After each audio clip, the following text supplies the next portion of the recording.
Ladies and gentlemen, welcome to the match preview for the massive game between the Pies and the Blues at the G Friday night. It's time to put an end to Carlton's season officially.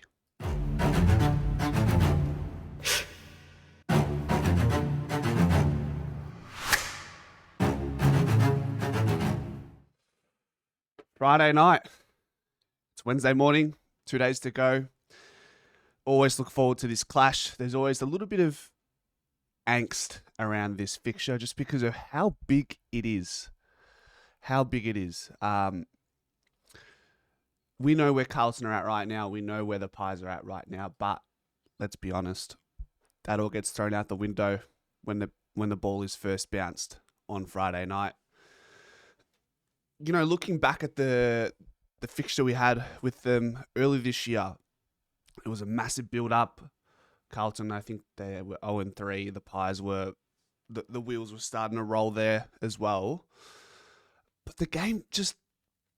It fizzled out quite quickly. Or put it this way, the energy at the stadium was a little bit off and the pressure wasn't quite there. It was a sloppy game. And then Collingwood were rampant and relentless in that third quarter, which pretty much put everything to bed nice and early. And then the fourth quarter was just...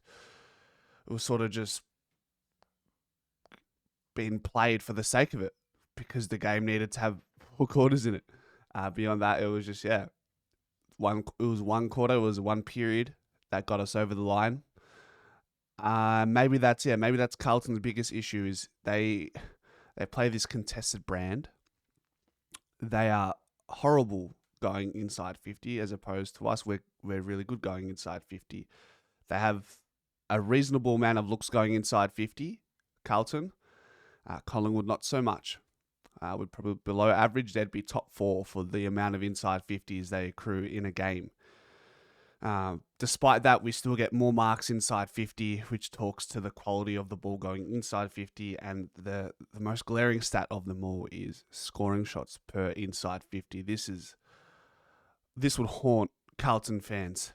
41% of their inside 50s lead to a scoring shot, whereas Collingwood is currently sits at 48.9%, which is top 3, top 4 in the league, and 41% would be, I dare say, would be bottom of the ladder when it comes to efficiency, and that's going to be their kryptonite. They just, similar to Melbourne over the years, they've been a great contest side. They just can't put the runs on the board. I feel a sneeze coming up, so bear with me, but we'll work through it. Here it comes. Hold on.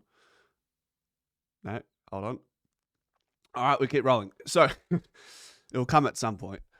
We are 8-2 in our last 10. So they haven't beaten us since our premiership year in 23, which was a part of that stretch where we weren't really clicking. So there is a bit of a similarity there. Like, we're not losing, but we're certainly not clicking. We're not in a groove just yet. So maybe we can rectify that and have a really convincing game against the Blues just to set up a nice pathway towards the final series and going with that confidence. This will be a good test. We're obviously looking forward to it being a rivalry match. When they beat us, beyond that, they beat us in 21 late in the season when Bucks handed over the reins, and I think Robert Harvey was sort of the caretaker coach at that point in time. 8-2 in our last 10. All time 134 to 129 in Collingwood's favour. So that's another little motivator. Just keep that gap between the two clubs.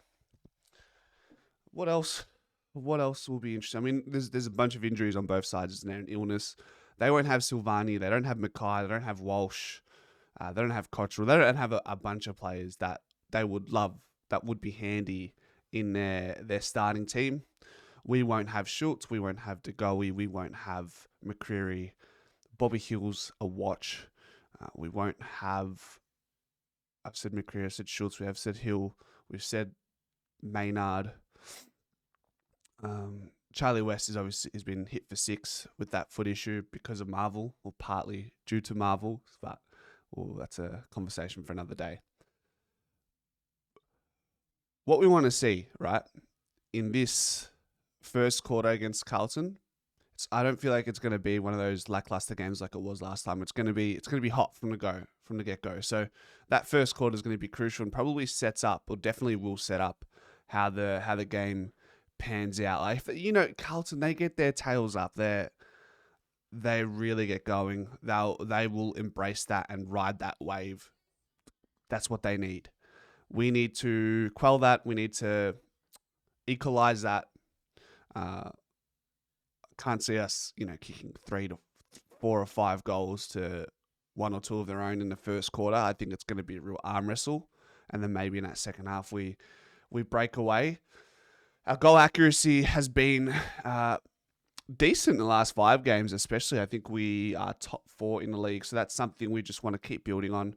Early in the season, inaccuracy has been a bit of an issue. We've sort of, over the course of the year, we are below AFL average for accuracy, and teams above us are the best teams going around. So Geelong, Adelaide, Gold Coast are there, Hawthorn are there, Fremantle. These are all teams that are going to be in the final series that have better accuracy than us. Interestingly, this is probably because of a number of Brisbane's games where they've just been wildly inaccurate. They're below us.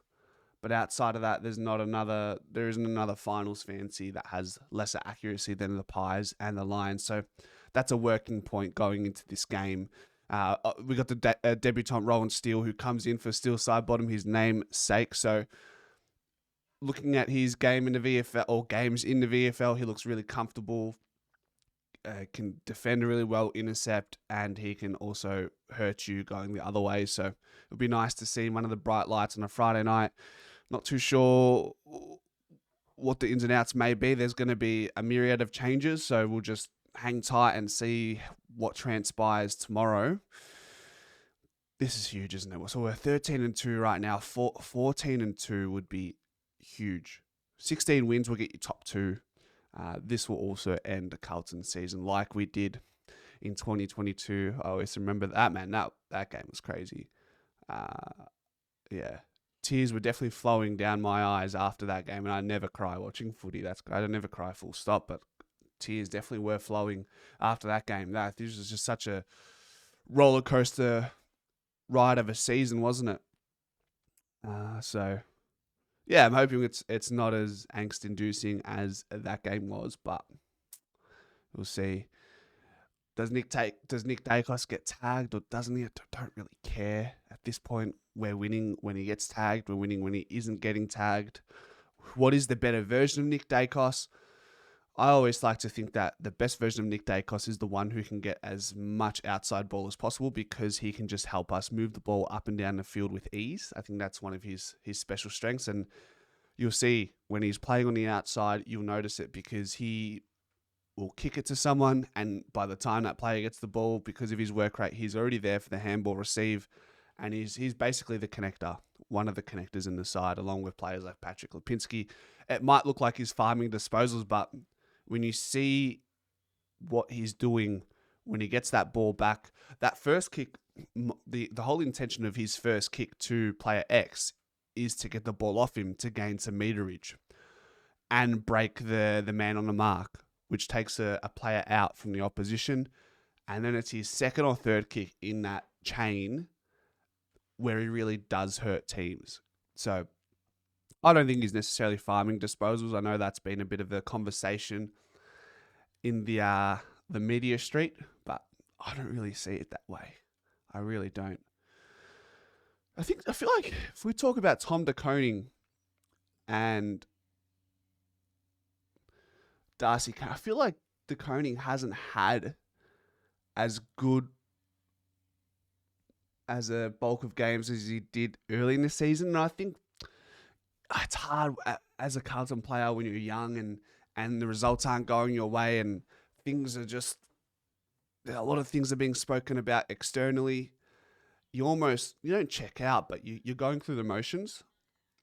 You kind of see that in some of their games where they don't have that. They lose that belief very quickly, which is why I'm saying it's important to try and jump them early and at the very least just break even, because players like George Hewitt, Patrick Cripps, they're going to go out on their shield.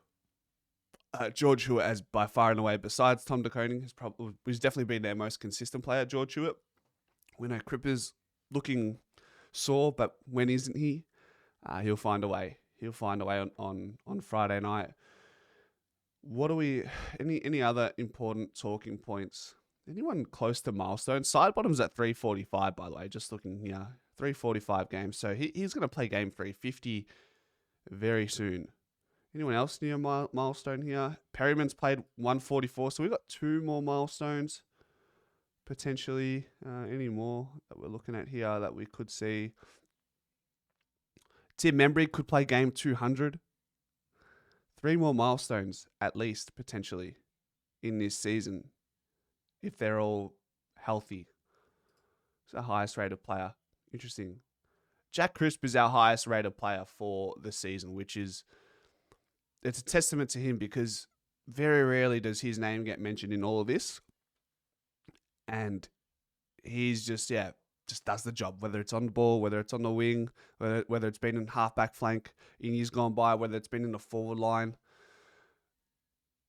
He's just so important. I mean, we talk about how, in my opinion, Jeremy Howe is the second most important player to the Pies, Nick Dacos being one. I'd say Jack Crisp is up there with his versatility and reliability. Just goes about his work quietly, and I thought his game against the West Coast was really good. I think he had nearly 30 touches, half contested, half not. He did it all and found some time in the midfield as well. Maybe we're still side bottom out. We're going to get a little bit of a healthy dose of Jack Crisp in the midfield again. So it will be interesting to see how this all pans out, and I can't wait. And until next time, go Pies.